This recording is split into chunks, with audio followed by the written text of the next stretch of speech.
Hi, my name is James Hunter with Fit for Life Training TV, a variety fitness channel. I talk about a number of topics on my fitness channel that can be tied into physical fitness, wellness, and also mental health. I like to address a lot of topics, and here recently, you've heard the issue of Charlie Sheen, the actor, basically coming out public and announcing that he is in fact HIV positive. And he's, was interviewed by Matt Lauer, and there's already been some videos on YouTube talking about the matter of Charlie Sheen and HIV.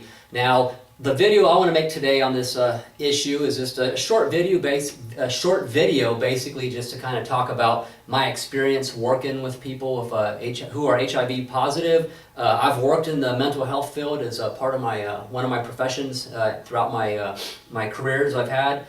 And I did work for a federally grant-funded program which provided services to people with, who are HIV positive and who also use drugs. And essentially what I did is I helped to coordinate and link like medical case management, get them linked to medical services, provided a degree of counseling as far as education, and trying to promote further prevention and safety practices and those types of things when working with people who are HIV positive. So I have my own personal experience providing services to people who've been HIV positive, not just through this particular organization I work through that directly serve that population, but also my other jobs in my past. I've worked in different mental health organizations, psychiatric hospitals, various county MHMRs, and the sort. And what you'll find is a lot of all walks of life of individuals can be diagnosed and or HIV positive.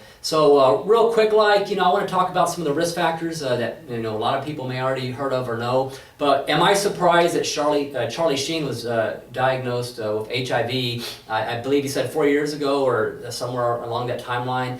Nothing against him personally, and it's not making a personal judgment about him, the person. But no, it does not surprise me because of the risky factors that he's known for. And real quick, for people who may not necessarily either remember or who haven't heard this before, in this day and age, most people know about HIV or have a general idea of what it is. But essentially, HIV stands for the Human Immunodeficiency Virus.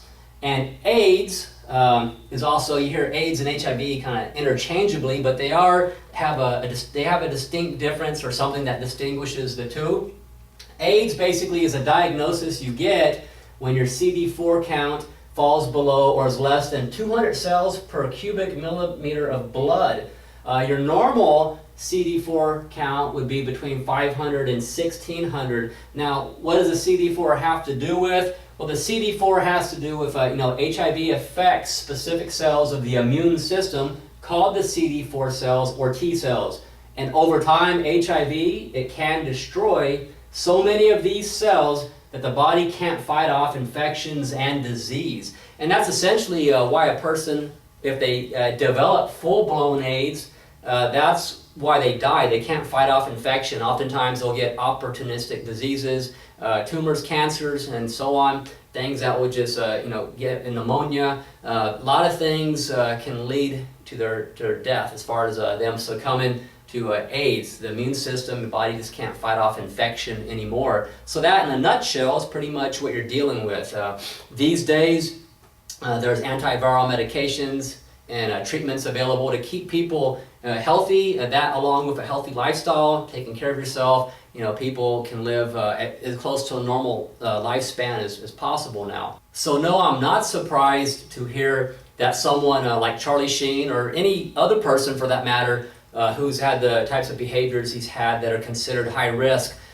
He's known, he's admitted to having unprotected sex with prostitutes.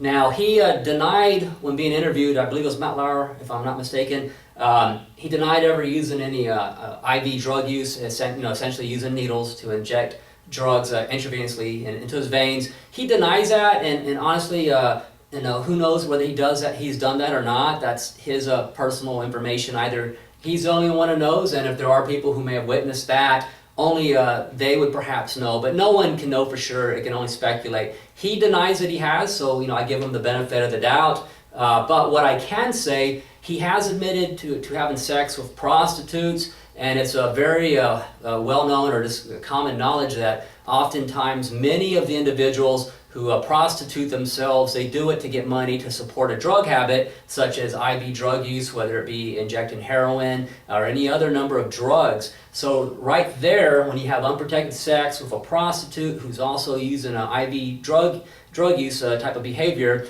you have a double whammy right there. You have an unprotected sex with a prostitute who's more than likely, obviously, is having multiple sex partners, not just you, and then also they're using IV drugs. So that individual is a very high risk for potentially being HIV positive, and you're having sex with that person.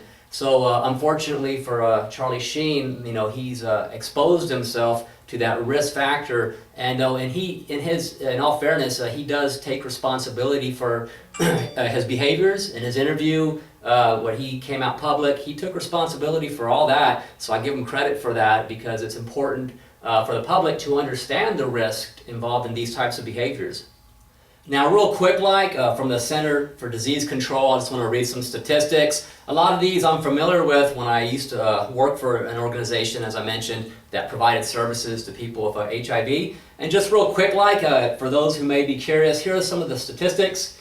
These are just objective information. This is not me saying this. I'm just going straight to the CDC website. Gay and bisexual men are more severely affected by HIV than any other group in the United States.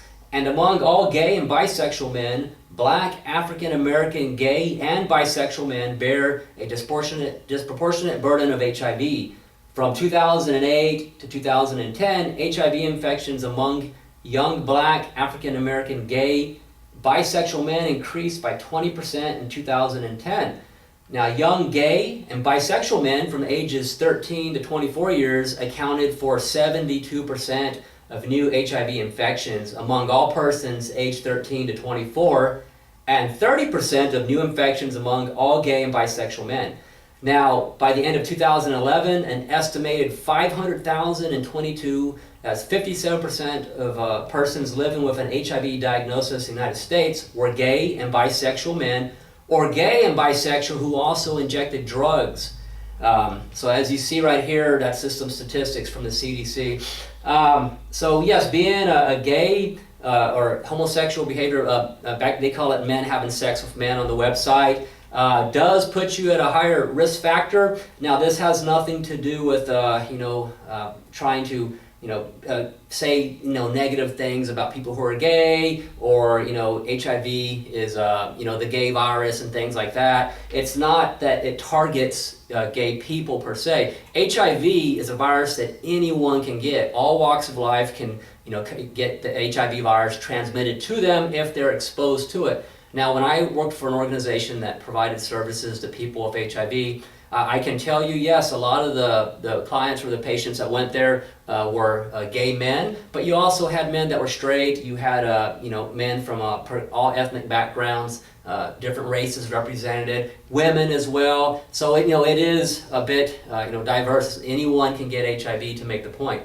Now, one may ask, well, how come you're seeing a lot of gay men get HIV? Well, now, based on the way I've read the risk, men have a risk of getting HIV. They can get it from a woman having a heterosexual intercourse. However, their chance of contracting the HIV virus is less than it is for the woman if she's having sex with a man who is HIV positive. So they all have a risk. Some are just a little bit more riskier than others for that particular individual based on the context from which they're having sex and with whom and so on.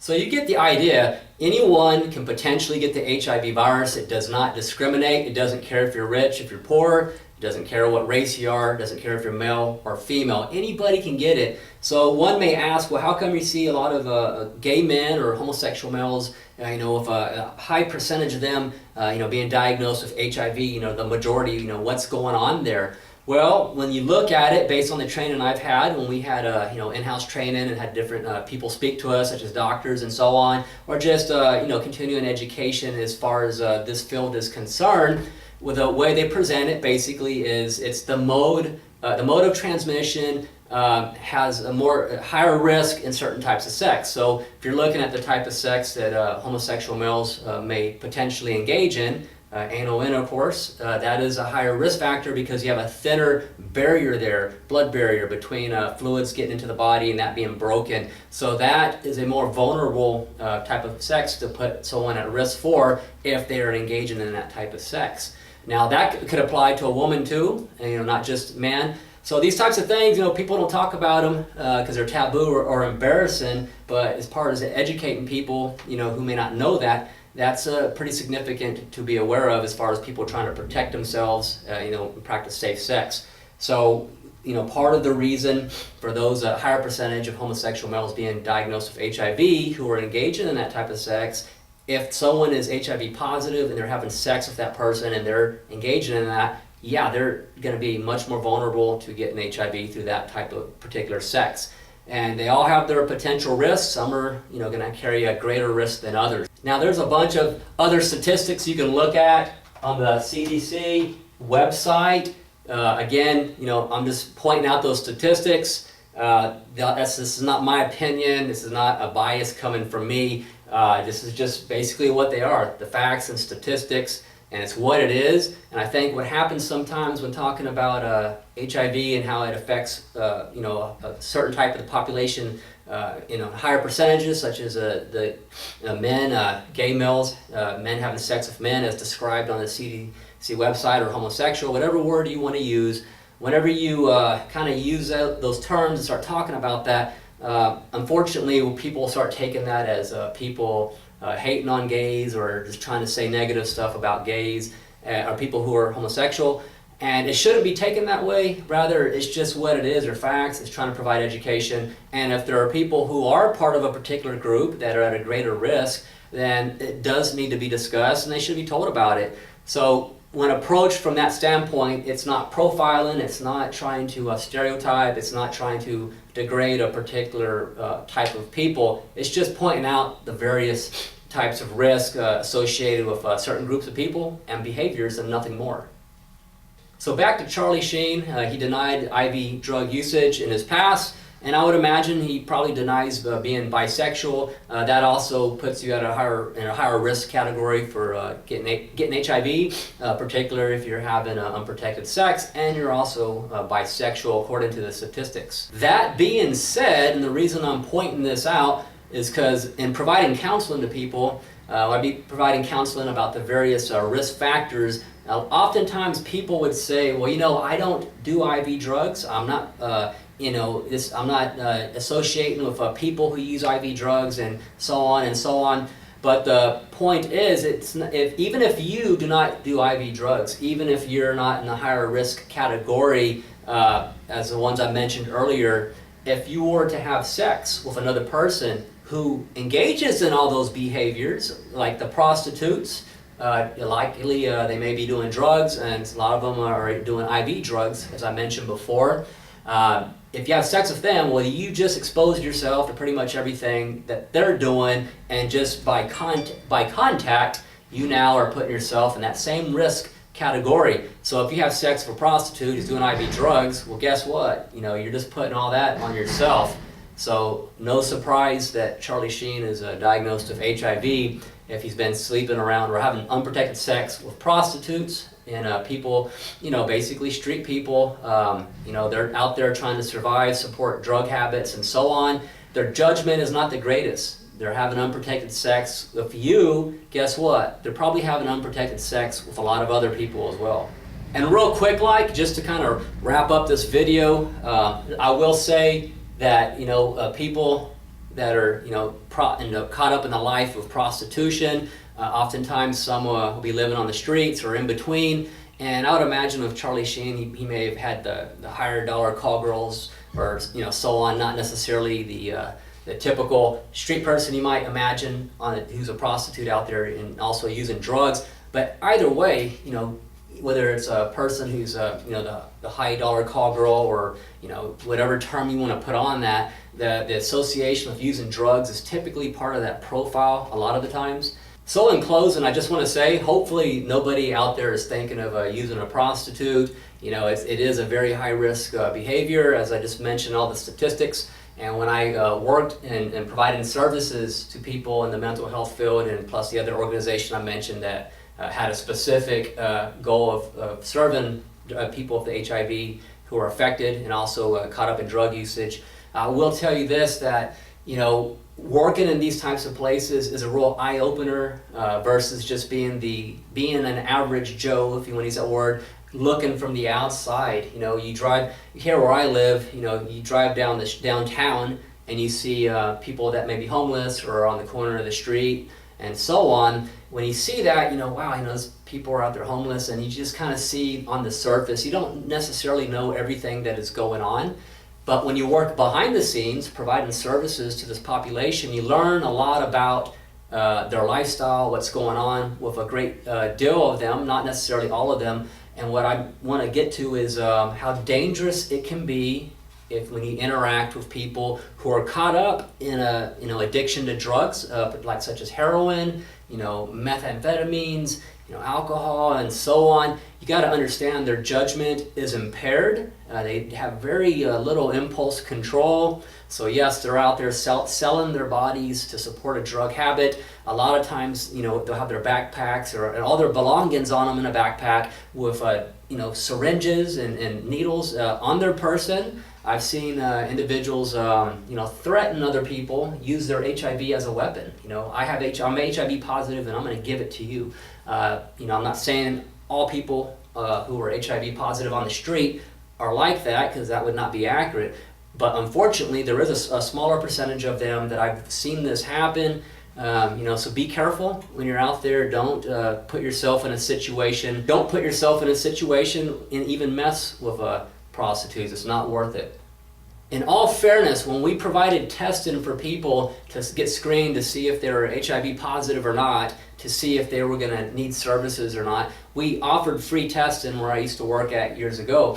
And I can tell you, all walks of life of people would come in to get tested. It's not just one group of people or a demographic or ethnicity or race. I've seen them all. I've seen your white collar job person come in that looked like they work at a bank, or Mr. Professional looking individual walk in, and you would never suspect that someone like that was hiring a prostitute, but it happens. And married people, and I've men and women come in and get tested.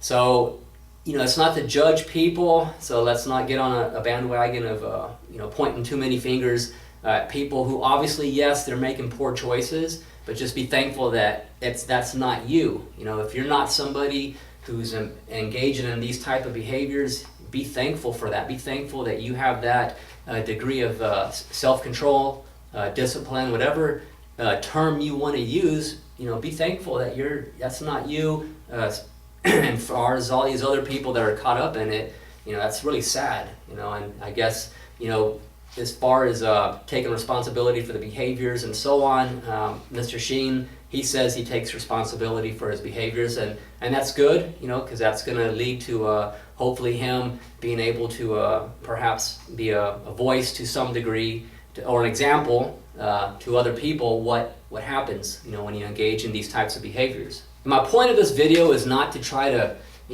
look down upon people that are caught up in a lifestyle of drug addiction, or who are caught up in these behaviors, such as people using drugs on the streets, prostitution, and so on, because it really is sad, and and it does demand some degree of sympathy when you look at the situation, because it is pitiful. And just be thankful that if you're not a person caught up in that, you should wake up and be grateful and very thankful for that. And when you see people coming out and publicly having the courage to share their mistakes that they've made and say, hey, yes, I'm, as a result of my poor choices, now I'm paying the price, as far as the consequence, being diagnosed with a life-threatening disease. But life really is precious. Our health is our first wealth.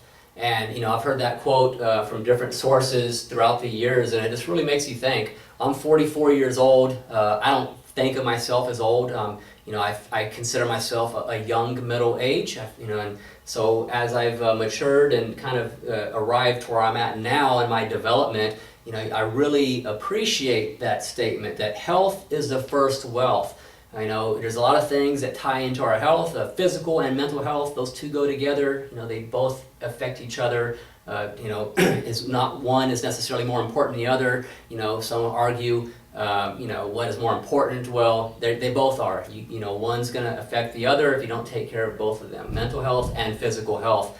So, when I hear about these types of things, people being diagnosed with HIV, any other type of potentially life-threatening illnesses, cancer, and so on, it puts things into perspective, our mortality. And so we got to really try to have a framework from which to operate from when making decisions, thinking about the consequences of choices and things that could put us at risk, in harm's way. And oftentimes when people are under the influence of drugs, again, impaired judgment, poor insight, they're at a higher risk of engaging in these types of behaviors, unprotected sex, and so on, things that are going to put you at risk for HIV. But, other issues in life, nobody, as a friend once told me, we're all headed in the same direction, and, nobody gets out alive. And granted, apparently nobody lives forever physically, for those who are spiritual and, believe that we still continue on after the body goes. But yeah, nobody lives forever. But, certainly I don't think many people are going to argue that we want to stay around as long as we can. I think that's a basic instinct for most people, is preservation of our life, and more specifically, not just preservation and longevity of our life, but quality of life. You get yourself caught up with a life-threatening illness, that's a game changer. It just changes a lot of things in your life, having to be on medications, just having to view situations differently now in terms of things that may potentially impact your health now because you have a compromised immune system, or other issues going on depending on what type of disease a person may have. So be very thankful if you're someone who's otherwise healthy, meaning that other than from the common issues people may get and then recover from throughout life. If you're an otherwise healthy person, be thankful for that. Don't take it for granted, because I guarantee you, for those of you out there, who are taking it for granted, there's people out there who have very serious situations who would trade places with you in a heartbeat. So hopefully for Charlie Sheen, this is a life-changing situation for him, in that it's going to help refocus him in terms of the choices he's making. He has children, he's got family and people who care about him, and I'm sure he cares about his children and family. I would think he does. And so this, obviously, it's a life changer. So if anything that's going to come out of it is for him to refocus his life, take better care of himself, and to work on his development, getting where he needs to be for the rest of the life that he still has. And, hopefully, he doesn't necessarily have to be the poster boy for HIV, but most certainly he can use his celebrity and his own past mistakes, which he took responsibility for, as something that's evidence or an example of what not to do, and to inspire other people to make different choices. So that's it. That's my 2 cents worth on HIV/AIDS and the recent, Charlie Sheen interview where he came out and announced that he is HIV positive. So those are my thoughts and actually and some statistics on the HIV/AIDS virus. So remember, health is the first wealth. Without it, you ain't got nothing else. I don't care, what kind of job you have, how much money you make, whatever it is you think you got going on. I guarantee you, if your physical health, mental health, if all that starts to fall away, it's going to put you in check and make you quickly start reevaluating things in your life.